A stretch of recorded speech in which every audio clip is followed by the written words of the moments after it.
All righty, welcome to this week's episode of Grow or Die. I am Laura Chestikoff from Firebird Summit. And I am Lawrence Henderson from Boss. How are you doing, Alora? I am having an adjustment week, I think. Hmm. It's been interesting to sort of watch the opening up that's happening here in South Florida. Yeah. And I see a mix of, you know, serious like quarantine fatigue, which I completely get. I'm also seeing some Yeah. alarmingly irresponsible behavior, which is kind of appalling and concerning, and it's Yeah. kind of all over the map, and it's really it's kind of a lot to take in, and I am not always sure I know what I think of it at any Yeah. given point in time, because it seems to, different things will strike me as oh my God, are you kidding me? And others are like, no, I get it. I want to go for a jog too. I want to walk the dog. I want to, go outside. I want to, not have to cook all the time. I want to, go down and get a Starbucks. Like there's so many things like where I'm like, I have some sympathy. And then, I live in surrounded by a bunch of other uh, uh, Skyres condos. And, there have been parties until like 4 a.m. in some of these places, and it looks like spring break. And I'm thinking to myself, then there's the part of my brain that's like, what the hell's the matter with you people? And it's kind of like, Yeah. it's really hard to keep like a consistent. I feel like I'm being inconsistent, right? Because I feel like on one hand, I'm like, no, I want to get out of my house. I want to, I'm going crazy. I can't stand it anymore. On the other hand, it's Yeah. like, you have like 40 people packed into like 700 square feet for a party that goes on till 4 o'clock in the morning. What's exactly Yep. you thinking? I don't get it. So yeah, I feel like I'm struggling to be as consistent as I like to think of myself as being, as I watch everything, Mm. and I find myself having all kinds of different reactions to stuff. So what about you? Yeah. And it goes back to that thing of, first world problems, it's like, yeah, we are, like, and like you, me and my wife, we go on, car rides and just to, get out, feel the wind in our hair and fingertips and all that good stuff. And right, everybody gets it. We're experiencing this together. But that responsibility for us to use wisdom, and we have more than enough posts, more than enough studies done on the possibility of a second wave happening. And the way to speed us toward that is to be in 700 square feet with 40 people till 4 a.m, where you're throwing all caution to the wind and not even remotely thinking about social distancing or what good practices should be from a health and hygiene perspective. And I think for a lot of us that are going to fall victim to the lack of understanding and the lack of empathy that people are showing and care for one another is really going to be on the rise. And it's unfortunate, but were we really surprised? No. Let's be honest. Were we really And surprised by the reaction? no, not at all, actually. And I think this is so I think this kind of brings us to a topic for this week, which is I mean, it's all part of a much bigger thing, and it's, there's a lot of Yeah. it's a lot about privilege, right? It's Yep. really easy for those of us who can work from home to, Yeah. take for granted the fact that not everybody can. Like only 40% of the country, like, and that's like conservative numbers, right? Like Yeah. 40% roughly are capable, have jobs that actually allow themselves to work from home. That leaves 60% who couldn't, even if they wanted to. I mean, that's just not the nature of the work that they do.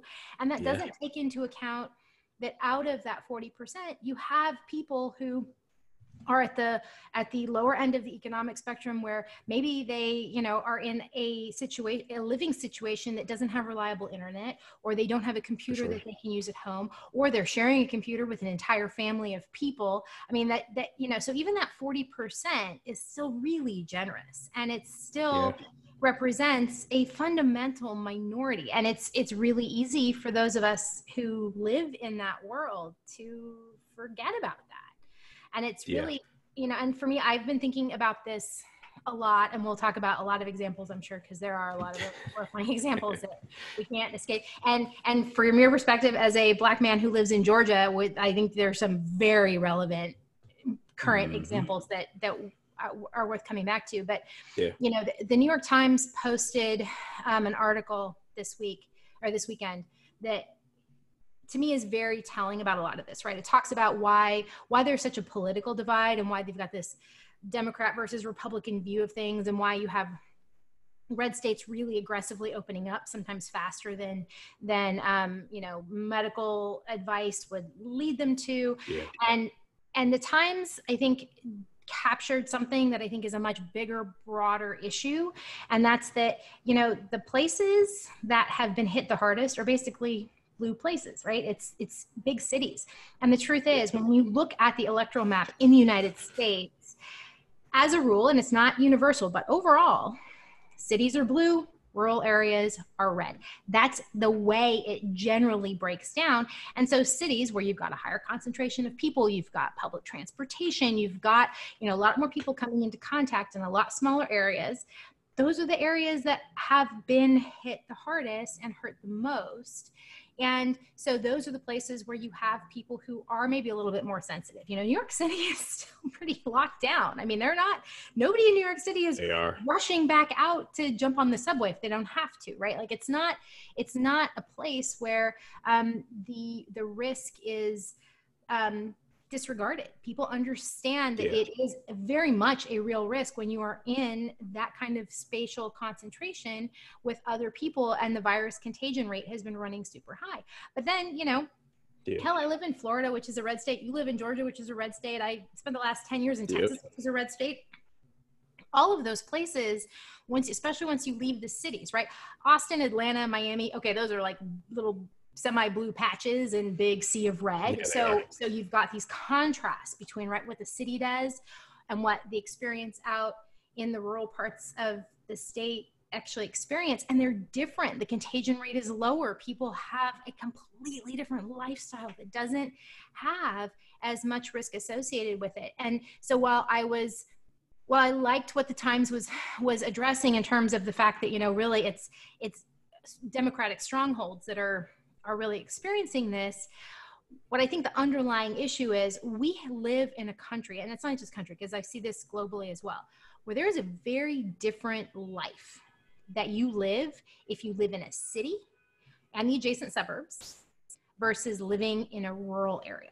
You don't have the same lifestyle. Your day-to-day existence is very, very different. And it's really hard to have a single set of rules or guidelines or practices or anything that fits all of those. And I think this is bringing a lot of that out. And I think the unfortunate piece is it's also bringing out a lot of rancor and a lot of, the point you just made, lack of empathy about the fact, you know what? Okay, I live in cities. I'm a city girl. I like living in cities, but I have to remind myself that people who, you know, live out in farm country and their nearest neighbor is, you know, a half a mile away. Exactly. They have a different way of living, and vice versa. You know, if you live in, I live in a building. On this floor, there are 8 or 9 units on this floor, which means every time I leave, every time I go take the garbage to the garbage chute, every time I go to the elevator, like that is just and that's just staying on this floor. That's not going downstairs. It's not going anywhere. It's not leaving my building. It's just taking the garbage to the garbage chute. I come into a set of secondary contact zones for people who could be sick or who and it's a different set of things to think about and worry about. And I think the thing that is really heartbreaking for me as we look at this is that there is a lot of lack of empathy about the fact that the way I live is the way everybody lives. So why the hell does it matter? Because what you're talking about doesn't apply to me. Yeah. And I think when you think about, and I love the article you wrote yesterday, particularly around this idea of how we all experience levels of privilege. And I think Van Jones was another one who had a post about, you know, people, as you get further out, people who have the ability to live in these gated communities, they've been social distancing. but it's the idea that this gall and this privilege to say it's Memorial Weekend, for God's sakes, I'm going to go to the beach. And just the people that they interviewed, I gotta die of something. Like just again, and you would blame that on drunkenness, you would blame that on whatever. Now these people are sane. These people are sitting on the beach doing what they want to do. And funny part about it is, if you really look at the economic, social, economic makeup of a lot of those people, how long did it take them to get to that beach, right? And they came from somewhere to go to the beach, right? And so the people that have the means, that have the resources, but now you're not going to lock me into my home anymore, right? And it's just this idea that it's time, so I'm going to do, instead of the empathy, like, you know what, the asymptomatic carrier, right? And for me, I'm cautious because I was around someone who passed away from this thing, right? And this is mid-March that he passed away, but because I was around him, I now see myself as an asymptomatic person, and I move that way when I'm around other people, right? I wear my mask, and again, it's not for me, it's for you that I wear my mask, right? And I think that's the part of the empathy that my concern is for you. I humanize you in our interaction, the interaction that you're about to have with me at the grocery store, unbeknownst to you, that I knew someone who died from this thing and I was around them months ago, right? And so I think, and I'm listening to the news that says, hey, these are some of the deadliest people, are the asymptomatic folks who don't know they have, or they've been exposed, but their body is dealing with it, and they may be carriers and passing this thing off. And so I'm like, you know what? I need to be mindful of that anytime I'm around somebody.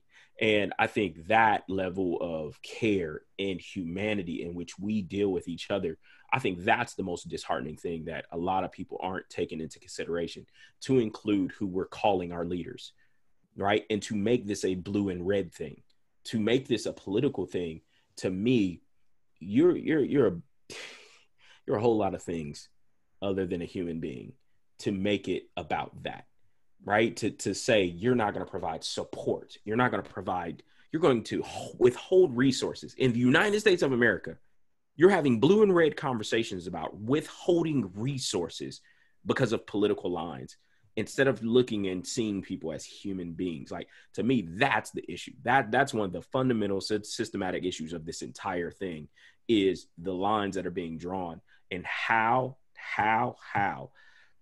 uncharacteristic of leadership are people in the highest positions are being. They're acting like toddlers. And I don't care what anybody says, as a former United States Army officer, the level and the lack of mission success operationally, the execution, the transparency in the way things have been moving, I would have been fired for an nth of the incompetence displayed during this.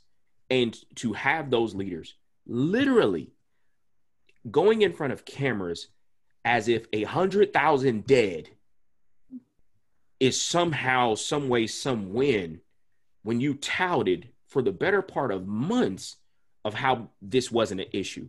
But now you're literally inferring it could have been where 100,000 people are dead in a matter of 2.5 months.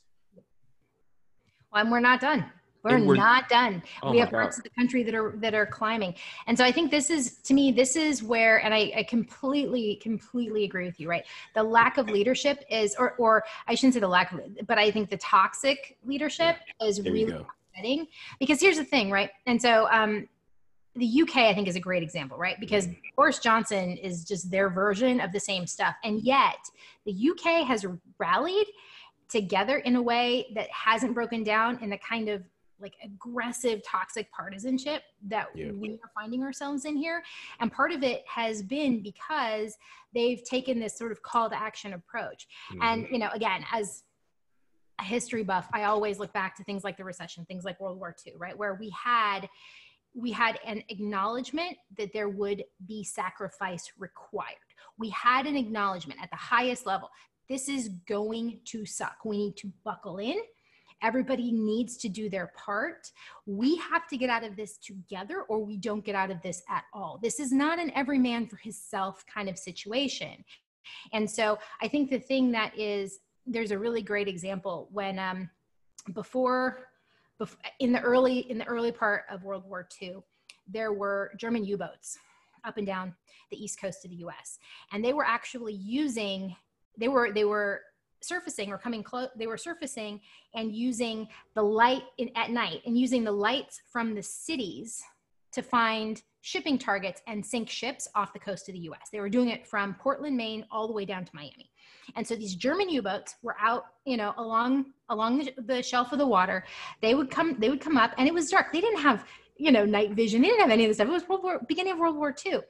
They were using the lights from the cities, from the overflow, from these coastal cities to find their targets and sink them.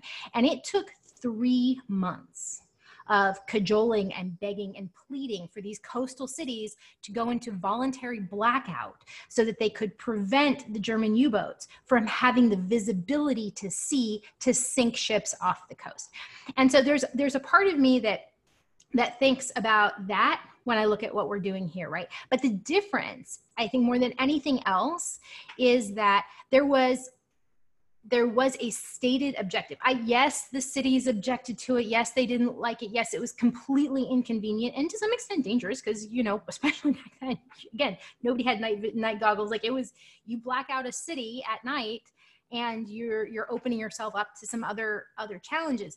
But there was still a fundamental call to action.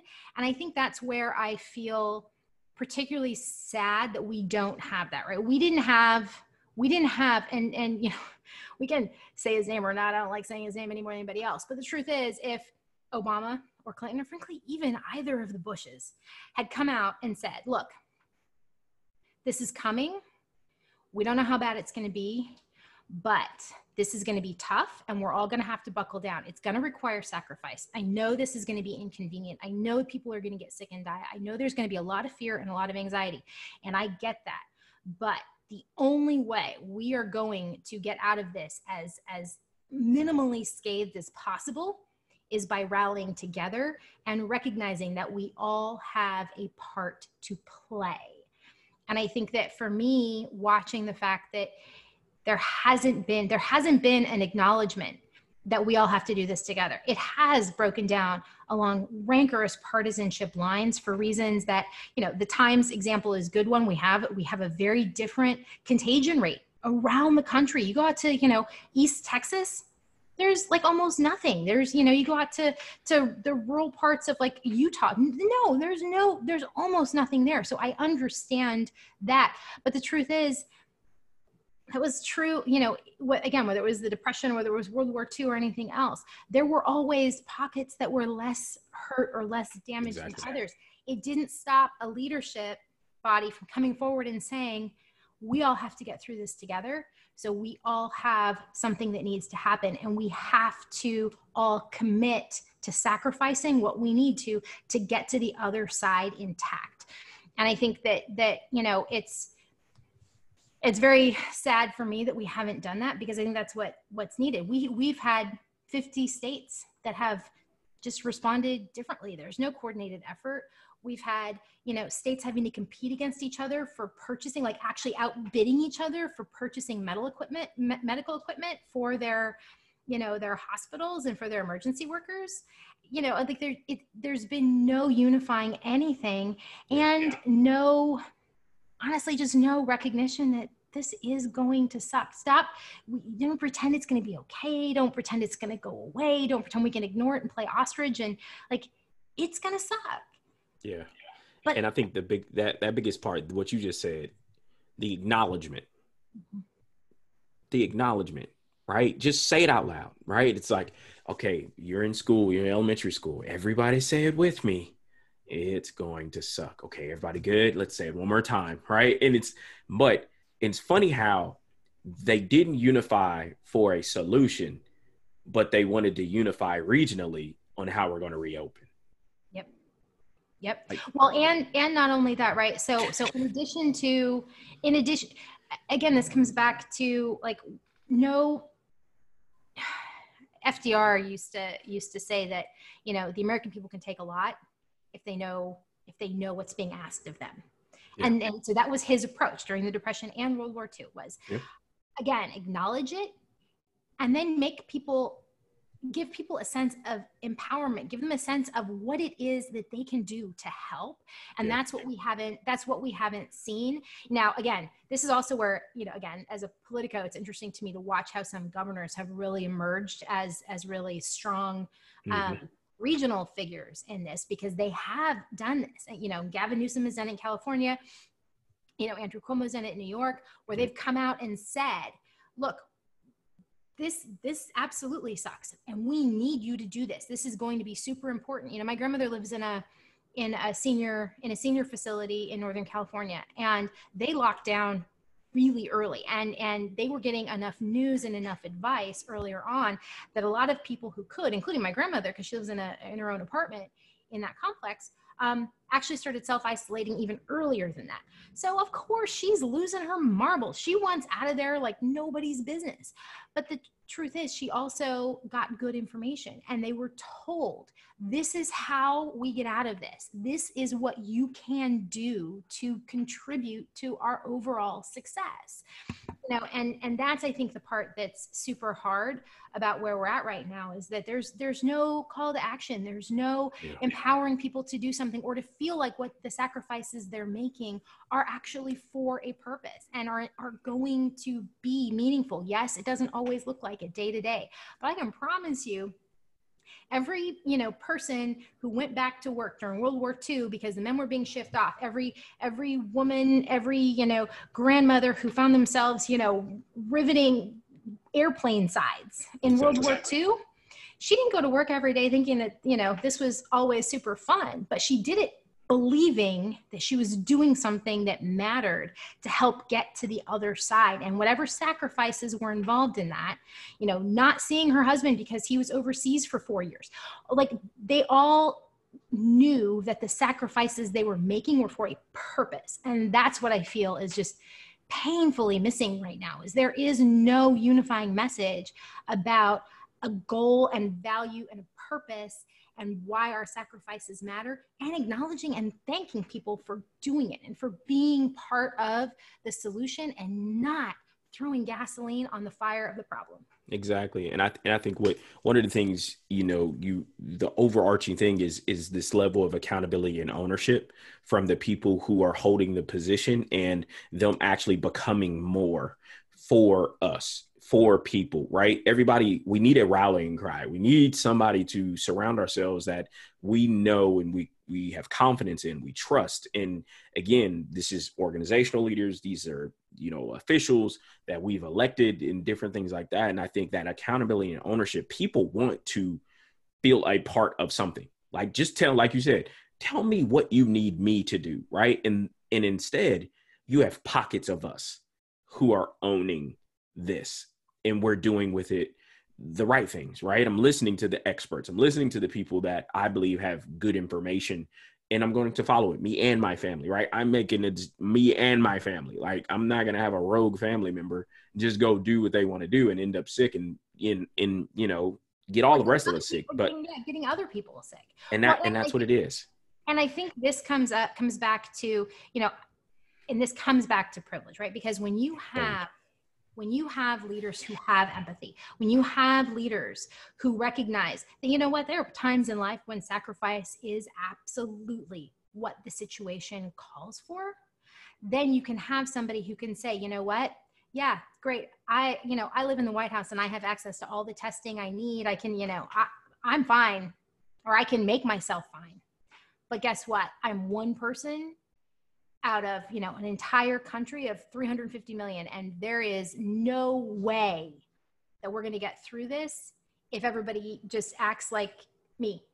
And so I think that comes back to the fact that, you know, I think that the nature of privilege is rooted in that inability to recognize that your existence doesn't look like other people's. And you mentioned this before, right? When you were talking about how you used to struggle with the definition of empathy, that, you know, you look at me and be like, okay, well, I don't know what it's like to be a white woman. So how the hell, you know, and any more than I know what it's like to be a Black man who lives in the South. Like, that's not But on the other hand, the flip side of that is, if we can't actually have a conversation about this, how, you know, we're not going to get anywhere. I was on a screening call for a international women's organization, and they asked me what, as a woman in business, what one of the most difficult challenges I've had to face is. And I said that, you know, for me, the hardest thing has been working for and with men who I watch behave in ways that are truly disgusting. And for the sake of my own career, I've had to hold my tongue, right? And there's just a certain amount of that I have at points in time made the choice to do. Now, I'm going to freely acknowledge that I had the privilege of being in a position to make that choice. And there are plenty of women who, you know, find themselves working where they don't. But the truth is, I also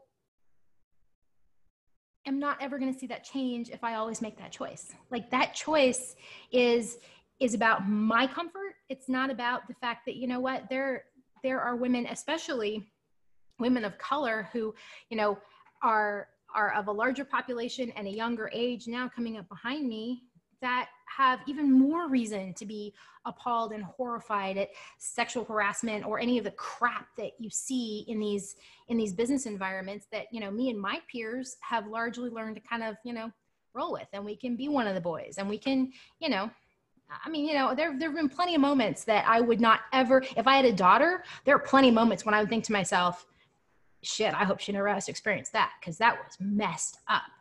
And, you know, and I think but again, that comes back to having empathy. Just because I got through it, and just because, you know, I have kind of a tough hide on some of these fronts, doesn't mean that I think everybody should just suck it up and live with it. Like, that's not okay. Yeah. And you hit on something right there of it's a behavior, a tolerated behavior, and things that we've allowed, right? It's how you come up with statements that this is the way we've done it. This is the way we've been doing it. That's why that stuff it's why those phrases are a thing, is because assertiveness and assertive communication has just now become a thing, to where I don't need you to feel threatened by what I'm saying. I need to be seen. I need to feel heard. I need to feel like you're inclusive of what I have to say, my voice. And I think because voices are being, whether they're new voices or they're things that have, you know, needed to be said for years, they're now coming to the forefront, and the people in charge, that are of the certain persuasion, are feeling attacked, and they're feeling like their world is being, or their well-being is being shifted. Well, it is, and it should have been years ago. And I apologize for not speaking up sooner, and making you more uncomfortable with your reality.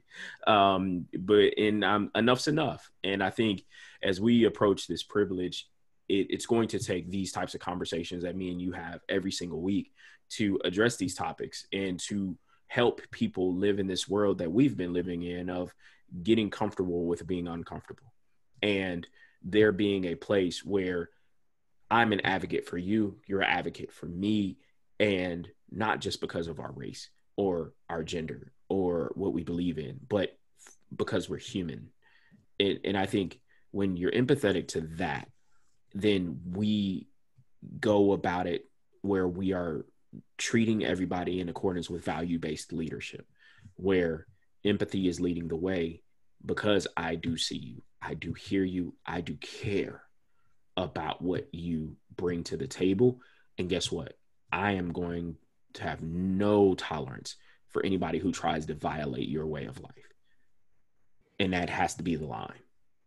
So it's so interesting to me how, again, back to, you know, our own little silos, right? It's so easy to forget that our daily life isn't what everybody else's daily life is, you know? And I think, you know, as a woman in her 40s with no kids, I see this like most consistently in my life because, you know, I have very few friends who don't have kids. And so, you know, their whole life kind of revolves around the school year and kids' extracurricular activities. And, you know, I mean, it's just, that's the way their life is organized because kids are a huge, you know, piece of that paradigm. And so I've kind of, but the truth is, like, you still, no matter how aware you are of some of those things, you still have other blind spots. And I remember I was on a date about a year and a half ago with, when I was still living in Austin, with the guy who was former military, Black officer. And he was really sort of appalled with Kaepernick about,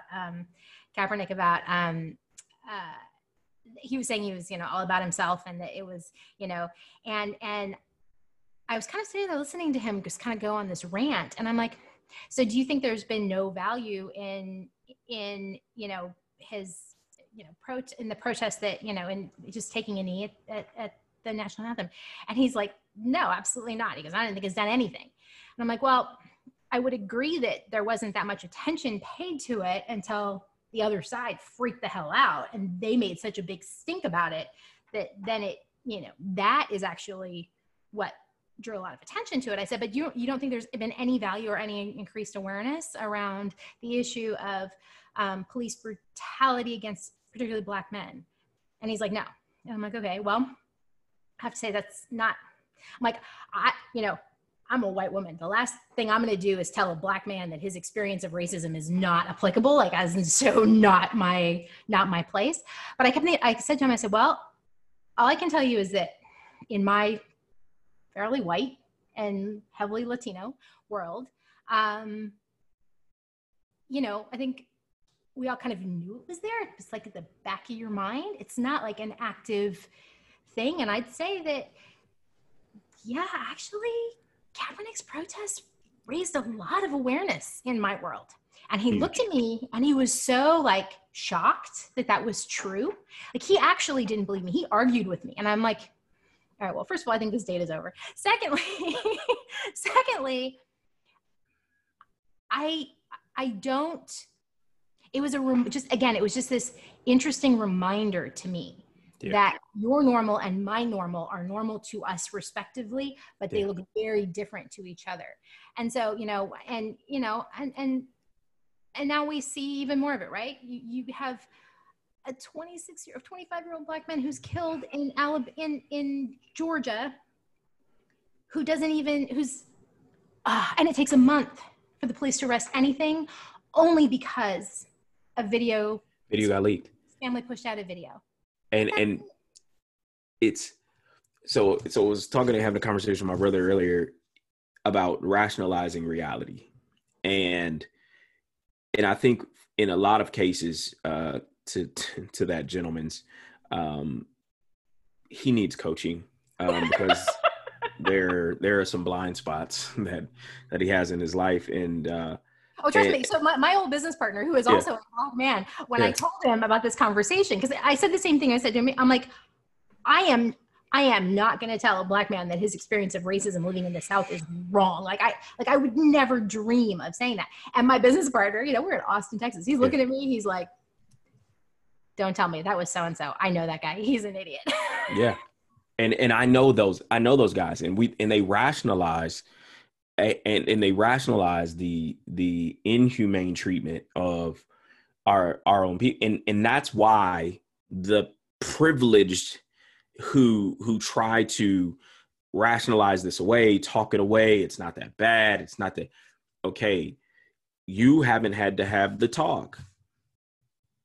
And if you are a Black man in America and you go out there with that reality, like it's not going to happen to you because of where you live and what you do. Ask the man in Central Park who had Amy call the police on him and then begin to act out as if he was doing something to her. And he's this highly educated bird watching Harvard man who probably in a million years would be like, I know I'm not recording this lady, make up that I'm attacking her. But again, Will Smith had a post. Racism has always been there. It's just now being recorded. And the fact that, and I'm so grateful for him to record it so everybody can see, like, no, this is what we encounter when we walk out the door. And I don't wake up every day like, Lord, please protect me from anybody who with their privilege is going to encounter me with their privilege and use it against me as a weapon. And so for us in this world, like, to dehumanize anybody at this point in this stage, I am not surprised anymore, but I will not stand by and allow it to happen, because I don't want to get that phone call. I don't want anybody to receive that phone call about me, it happening to me. And I was talking to my wife today, if anything ever happens to me, don't let them say I had PTSD. Don't let them say I was drunk. Don't let them say that. Don't let them dehumanize me if it happens to me, right? And again, to have that conversation, like hurts my heart, but I gotta have a conversation. Well, what you just said reminded me that, before Rosa Parks refused to give up her seat, the communities actually were looking for people to kind of be the standard bearer. And there was a woman not long before Rosa Parks who was a young Black woman. As I recall, she was in her early 20s, but she was unmarried and pregnant. And she had had a similar encounter, but she wasn't a good poster child. So they didn't allow her to be the standard bearer for the Montgomery bus boycott. It ended up needing to be Rosa Parks because she was less sort of objectively threatening. And I think about that a lot when, and it's the cruelty that we kind of inflict on Black men. Now, Black women get a whole other set of really shitty things hurled on them, but it's a really, I have a friend that I grew up with, and she and her wife live in Los Angeles, and they adopted a little boy who had been in the foster care system, and he's Black. And she's, they're two white women raising a little boy in LA. And she's constantly coming back to, like, I can't not fear for my son in this world. Like, he's going to grow up to be a Black man in Los Angeles. Like, that shouldn't have to be a terrifying thing for a parent, but of course it is. And so it's one of those things that, again, I don't know that, nobody and Brene Brown talks about privilege a lot in this. And she, points out that nobody thinks about it if they don't have to, because you don't want to have to. It is a horrible, horrible thing to actually have to get into. And so if you don't have to, you probably don't bother. But the truth is that by itself is the definition of privilege, because you have the choice. Exactly. And the thing is that it doesn't go away. Like, it never ends. And it's not something that you ever cannot think about, right? I used to have, a sexy little red sports car convertible. And when my business partner, who was a Black man in Texas, would need to borrow my car to go for a drive, in Texas, you can have, they allow you to have your insurance and everything on your phone. No. When he took my car, I'm like, and it had just been after there had been some recent examples of police brutality near Austin and in Texas. I mean, and Austin, again, very blue for being in Texas, but it's still Texas. And he had to borrow my car. And I'm like, okay, well, yes, absolutely. Of course you can borrow my car. I am printing up hard copies of everything, because I don't want you to go to pull out your phone if some redneck cop decides to pull you over and have him decide you're going for a gun when you're going for your phone. I'm not like, I don't want to have that conversation with your wife and children. Not going to happen. But the truth is, you know what? Every ex-boyfriend I've had drove that car. All the white guys drove that car. I never worried about that with any of them, ever. But I had to worry about it with my business partner, because he was just a magnet for that kind of crap. Yeah. Kudos to you, though.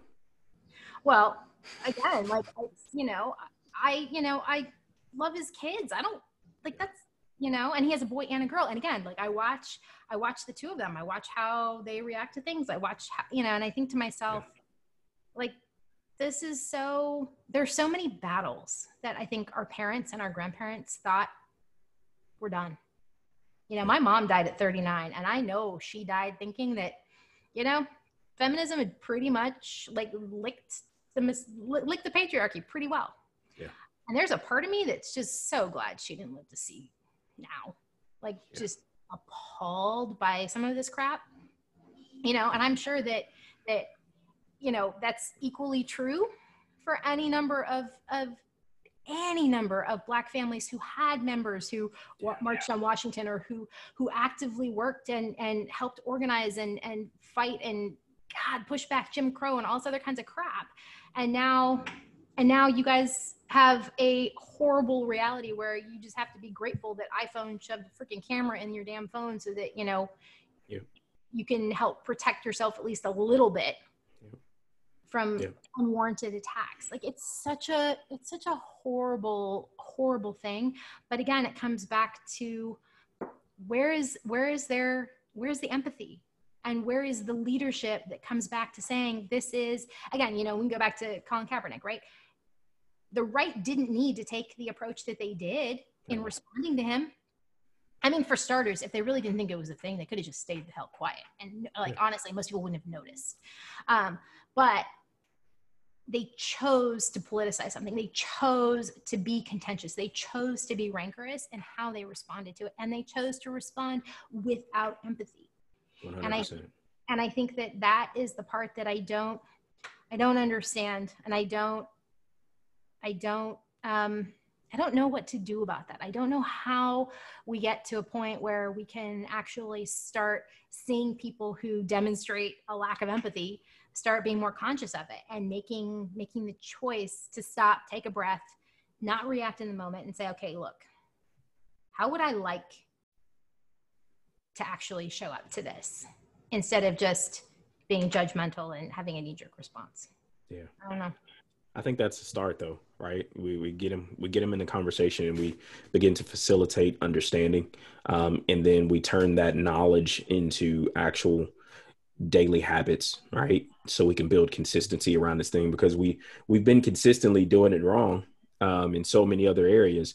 It's time that we actually start making this thing move in the other direction, with moving our feet in that direction, with one conversation, one step at a time. And I think conversations like me and you are having today, that's how we do it. Just one conversation, one movement at a time.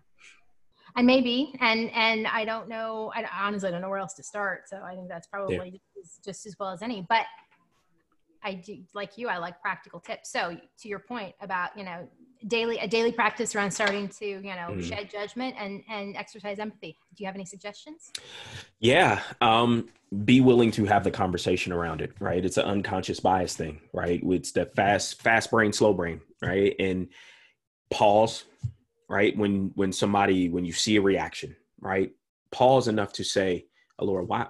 Okay, I just said something that appears like you had a reaction to it. What was that? And instead of wanting to be heard, right? I'm gonna get my point out. No, be present in communication and say, something I just said affected you, and I want to leave space for me to hear why you had that reaction, right? I could be totally off, but let me know. Here's your space. So, you know, the underlying point that comes back to is actually one of the surprises when we went through coaching training. You know, I really like to think of myself as being non-judgmental. I was so attached to that view of myself, and going through coaching training, and I was appalled at how much more judgmental I really was than I thought I was. Yeah. And I don't know, for me, when I look at this kind of like layer cake of stuff, right? You can put leadership right? But we talked before about, you know, just self-awareness being so important. And, you know, without self-awareness, you can't deal with, you know, judgment, and then you can't deal with being empathetic. And then you can't, there's so many things, and they stack up to that point of getting to leadership. And again, one of my biggest beefs with our current, you know, leadership is that they kind of tried to skip all those steps and just get to the top of the food chain. And now we've got this whole, you know, empty foundation underneath them that doesn't hold water. But I think for us, and for talking to people who, you know, might not view things the same way, you know, for people who, you know, don't live in a world that resembles ours, I think that the idea of acknowledging an inclination to judgment so that you can, to your point, right, you can recognize when it's happening in the moment and don't just keep going on. I think that's a really good I think it's a really good point, is that I think, I think it's common if we're having conversation and I see that something that I said is clearly triggered you, I might just change the topic or move in a different direction or try to speed past it instead of stopping and saying, oh, wow, okay, so I think something just happened here. Clearly, something I said brought up something for you, and that wasn't what I was intending. So let's have the conversation. Yeah. And I think that's really great when you're witnessing it to other people. How about when you do it for yourself? How about when you feel yourself triggered and reacting in a way that later you look back and think, oh, that wasn't cool. I didn't like showing up like that. Yeah. And I think just what you said, it's a form of acknowledgement, right? Whether you're doing it with somebody or yourself, acknowledge what you just experienced, right? And I love this exercise of doing a kind of a daily check-ins, and you can set yourself markers throughout your day to do check-ins with yourself to say, all right, based on where I'm at today, it's noon, and from 8 o'clock to now, what's happened and how have my interactions been? And I think the moment that I started doing that check-in work, I became more present and aware of how things were affecting me. And or got to noon and I was super unproductive. Why? Right? It wasn't like I didn't have anything to do. What made me go down this road of just sitting and loathing and, oh, I feel bad. What happened? Why did I allow that feeling to overtake me? And what was its root? And can I address the root? And I think as you do these check-ins, these personal self-awareness check-ins, these self-management check-ins, you can make sure that you're staying present to what's happening with you. And I think you'll find yourself towards the end of the day being less drained. Actually, I feel less drained when I do these check-ins. And I know the days that I don't, because I get to the end of the day, I just want to take a nap. I just want to take a nap. And so I do these check-ins. I do check-ins throughout my day. Okay. That's a good one. So I think for me, the thing that has been helpful is, I have a notebook addiction problem. So I have like notebooks everywhere and sticky notes too. I have notebooks, I have sticky notes. I'm like a paper junkie when it comes to that, which is ironic because like I live such like a digital life in every other respect. And I'm like, no, I don't want junk mail in my house. I don't bring it in, but like notebooks and sticky notes. And so actually what I started doing, just trying to build awareness, especially because at that time I was working in a situation where I was kind of going from meeting to meeting to meeting to meeting. And so and I was online because I was working from home, and I would keep a sticky note on my computer. And when I felt myself having a judgmental reaction, I would just tick it off. And I didn't write what it was, but it was, again, part of it was me getting over my own view of myself as not being judgmental. And like, that was kind of the first piece, right? Was no. All right, smarty pants, you think you're not being judgmental, but guess what? Every single time you have that was stupid, what the hell are they thinking? You feel inclined to roll your eyes, like any of those kind of like judgmental manifestations, anytime you even feel the hint of an urge, just check the mark. And I would do that. And I did that for a few weeks in the beginning. Wow. And I was horrified at how many tick marks I had. Like, and I would do it, and I put a date on it, and I just put it away. And so like over time I could look back and I could see like dates. And again, I didn't make any notes about what it was or how I reacted. It was just an awareness of me having a judgmental reaction to something I did or said. And I could see them start to decrease over time. But then I could get into more of like the things that consistently managed to trigger me. Right. And there are still, I've gotten a lot better and a lot more aware about catching myself in that moment, but there are still absolutely some things that will just shoot me through the moon. Wow. Super fast. And so I don't pretend that I've gotten rid of the judgment inclination, but I've definitely gotten more aware of it. And I started realizing, I think over time that there are really only a few things that consistently manage to get under my skin enough. And once you start really digging into that, it kind of becomes easier to recognize that, okay, this is a person who has a tendency of behaving in a way that bothers me, or this is a situation that does it, so that I can have a heightened sense of awareness going into that, preparing to manage my mouth and not roll my eyes and do all that kind of stuff. But it took time. And it really, I mean, the first step though really was letting go of my attachment to my definition of myself as being someone who, oh, I'm not judgmental at all. I'm very open-minded. And I was like, oh, okay, well, yeah, so much for that. That was a nice idea. But like, I think those are both like, useful techniques, right? I like your check-in because I think that one is useful, especially if you've got stuff that you want to capture a little bit more detail around what it was that did it. Like I said, for me, in the beginning, it was just like, okay, how many times a day am I finding myself, rolling my eyes or trying not to roll my eyes? Like, and I think that's the other thing too, right? Like we don't necessarily always think of some of those little things, manifestations of judgment. But dude, if you're rolling your eyes at someone, you're judging them. Oh, 100%. And there are so many little ways that stuff like that surfaces. And so I think just starting to build awareness around when that's happening, it's a stage process, right? You got to start off with, when you're becoming aware of when you're doing it, and then you can start digging into why it's happening and what specific things are really triggering it.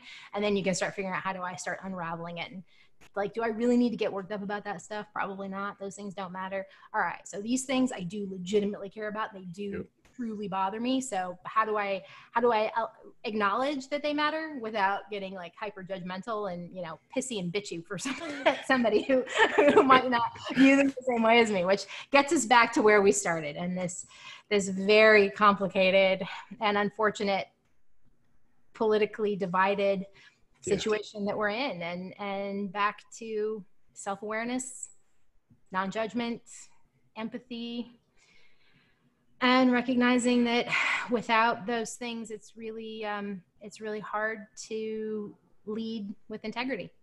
Yeah, but we need each other to get through it. We do, and it's going to be a long haul. And unfortunately, I think that's, again, back to, God, if there was one message I wish I could just like plant in everybody's brains. This is a marathon, not a sprint. 100%. We all have a part to play. Yeah, we do. Man, it was a good one today. Yeah, we got some meaty stuff today, pal. We do. All righty. Well, in that case, that is this week's episode. And I hope you have a wonderful, wonderful week, Lawrence. And I will talk to you next week. All right. Talk to you soon, Laura. Righty. Bye-bye. Bye-bye.